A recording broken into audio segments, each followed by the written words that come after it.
You can make GPU reviews by yourself for free.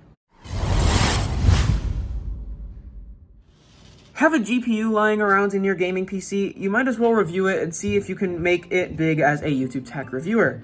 Today, I will teach you how I ran synthetic and gaming tests on my 2080 Ti Aorus Extreme to make a detailed review. This will serve as a testing methodology piece and also as a guide for aspiring tech YouTubers.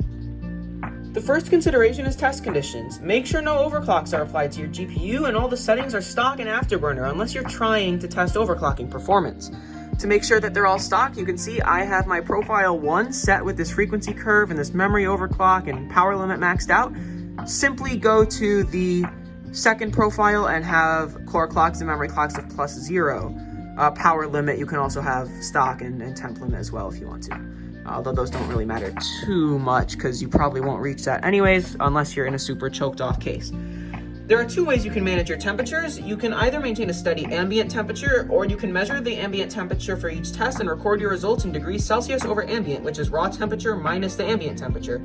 You can find the ambient temperature by purchasing an $8 indoor room temperature thermometer. If you cannot maintain a steady ambient, you can get this. And even if you can maintain a steady ambient, you need to know what that steady ambient is when you're setting your thermostat and stuff. So this is the Thermo Pro TP49. I got it for like $8. So yeah, and you can set it to Fahrenheit or Celsius. So yeah, you must also make sure that all in-game settings are left the same for each GPU you plan to test. For example, if you test the 3080 in Shadow of the Tomb Raider at 1440p Ultra with shadows on high and the 6800 XT at the same resolution with ultra quality with shadows on low, your results will be invalid. Try to keep all test conditions the same, including your case/fan configuration, your CPU, etc. To test resolutions higher than your monitor's own resolution, you can enable NVIDIA Dynamic Super Resolution, or DSR, in the NVIDIA control panel and set the resolution to 1440p or 4K. Let me show you. If you open NVIDIA control panel, here it is. You can see that because I have DSR on, I have my resolution currently set to 1920 by 1080, but with DSR I can set it way above there, and that is how I can conduct testing at 1440p and 4K. To set up your benchmark charts, I recommend using Canva. It's a free graphic design software with tons of templates. On the mobile app, search for bar graph, then use one of the templates to make your CPU testing charts. To edit the graph itself, simply click on the graph and hit edit. The way I test thermals is I report the idle temperature over ambient and the average GPU temperature over ambient while running the FurMark 4K benchmark. To monitor these temperatures in real time, you can use CPU ID Hardware Monitor, Hardware Info, or Tech PowerUp GPU-Z. I'm going to open GPU-Z right now, and we will get this going. So you just open GPU-Z. You can see TPU GPU-Z. It's a really weird name, TPU GPU-Z. Anyways, it's Tech PowerUp GPU-Z. Here it is. And then here is FurMark. So first I get the idle temp. You can see the GPU temp currently is about 45 degrees C, so that would be my idle temp. And then over here on FurMark, make sure the resolution is set to 4K, and then click GPU stress test and click go. Now it is running the FurMark 4K benchmark, as you can see. I'm gonna move afterburner down. Fans are ramping up. And to do the average GPU temp over ambient while running FurMark 4K benchmark, you can see here the GPU temp is around 79. That would be my load temperature. So yeah, to see the real-time power draw of the chip, I would again recommend GPU-Z. It's under board power draw.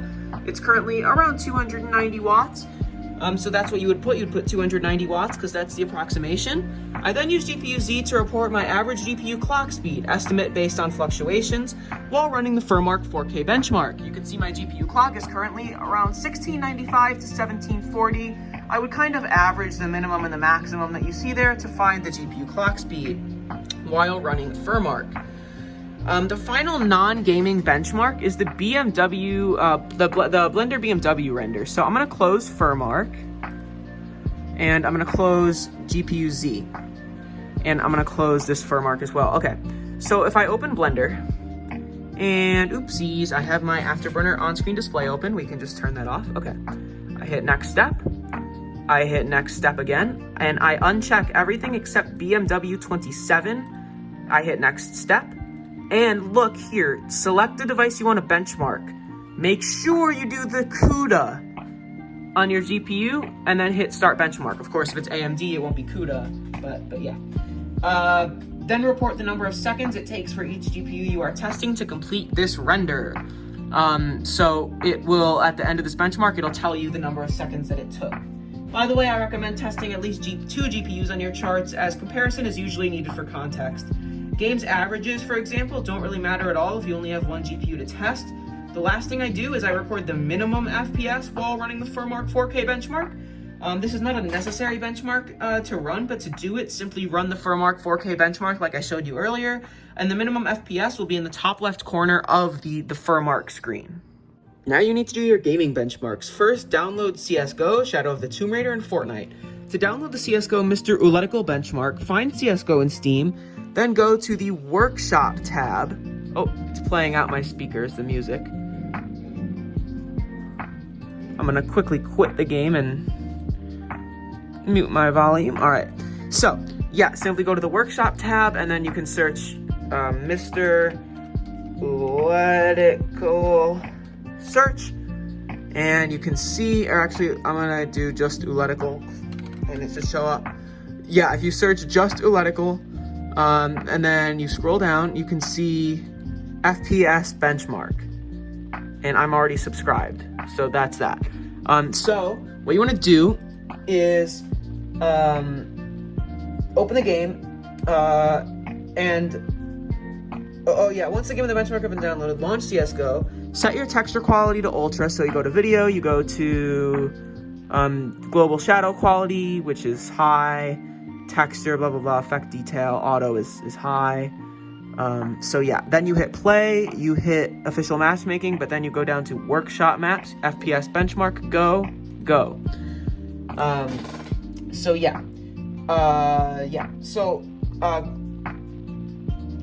So on a second monitor, open MSI Afterburner.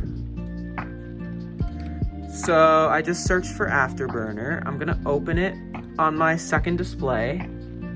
Here it is. So what you wanna do, you need a hotkey to toggle the on-screen display, and you need a hotkey to begin the benchmark recording and a hotkey to end the benchmark recording. You also need to save a benchmark results file on your desktop. So I've done all that. Now that you've done all of that, you are going to you're gonna shoot this thing that says start over here.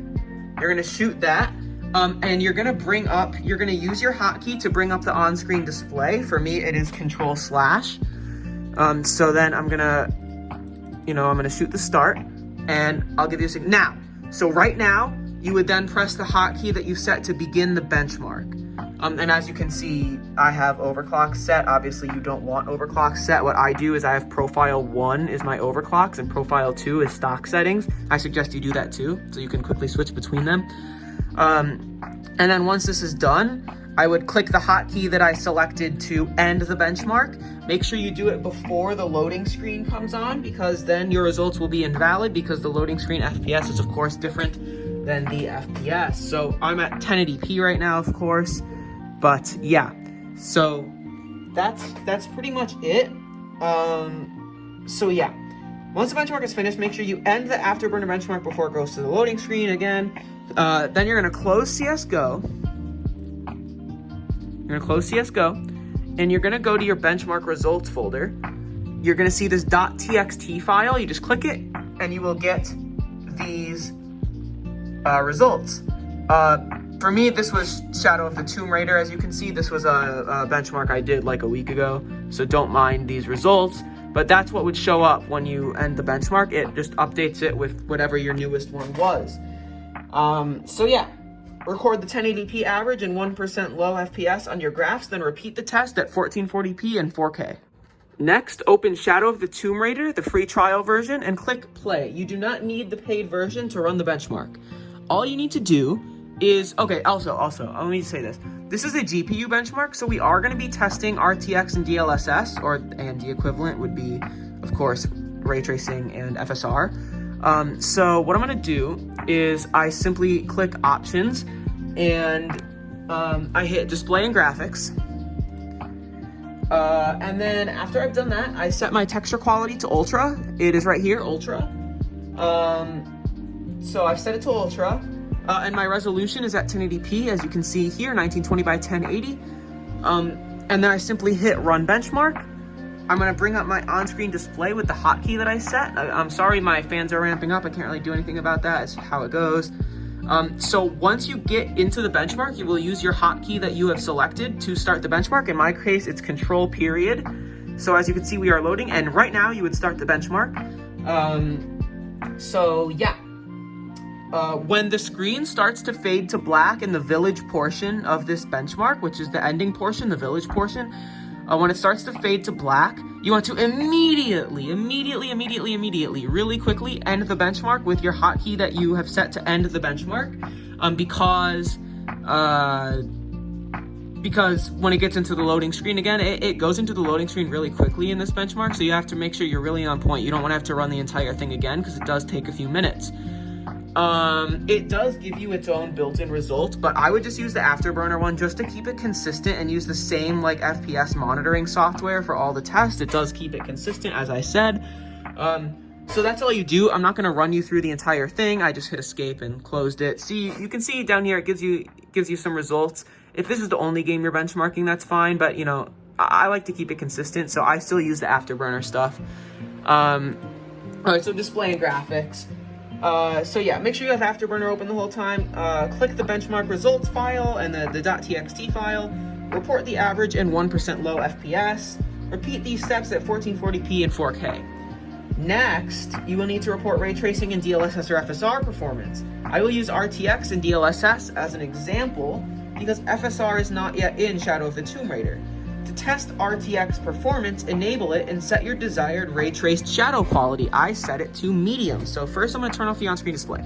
Here it is, ray traced shadow quality, set it to medium, right? I'm going to keep it off because I want it off for now. I'm just giving you an example. What you would put that on medium, then you would run the benchmark, repeat the same steps, and you would then run the benchmarks at all three resolutions and report the average and 1% low FPS is at 1080p, 1440p, and 4K, with the ray trace shadow quality on medium, or if you don't want medium, you can do it higher than medium. Also, you can, of course, if you have DSR on, you can change this resolution higher than 1080p. You'd want this on 1440p and 4K, just to show you guys, you can, you know, you can change it. So yeah, basically, that's about it for ray tracing. So for DLSS, simply, oopsies, that's not good. Anyways, I'm gonna go back into Shadow of the Tomb Raider. For DLSS, enable it and do the test for the average and 1% low at 1440p and 4K, not 1080p, because no one in their right mind uses DLSS at 1080p because the quality is really just not good. So I'm gonna go back in and show you guys this quickly before it crashes again. So yeah, Tomb Raider is the only game in which I currently test ray tracing and DLSS/FSR performance, because I don't know, I just do. Like, it's really hard, honestly, to benchmark. You don't realize it until you do it, but so basically you hit options, you hit display and graphics, and to turn DLSS on, you simply go to graphics, and you go to, where's DLSS? Where's DLSS? Am I blind? It's because it's in here somewhere. It is in here somewhere. It is, I swear. Is it in display? Is it in display? No, it's not on display. Where's DLSS? Wait, I'm really confused. Wait. I'm so confused. Is it in... I'm actually so confused. I have no idea, guys. I'm so confused. Maybe it wouldn't be in display or graphics. I haven't done this benchmark in like a week, so I'm legit forgetting. Okay, would be in gameplay maybe. No, nope. No, it's got to be display and graphics because it's FPS. Alright, display, no, graphics, preset, texture quality, texture filtering, shadow quality, ray tracing, ambient, depth of field, level of detail, tessellation, bloom, motion blur. Okay, where's DLSS? I'm actually gonna look up how to enable DLSS in Shadow. How to enable DLSS in Shadow of the Tomb Raider.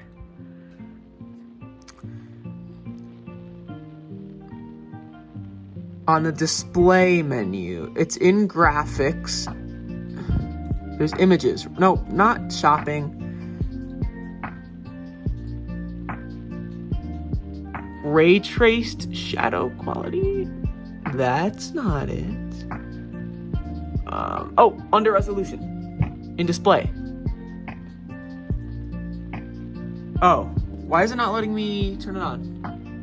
Well, that is strange. It's not letting me turn on DLSS. You might have to not be at 1080p for it to allow you to turn on DLSS.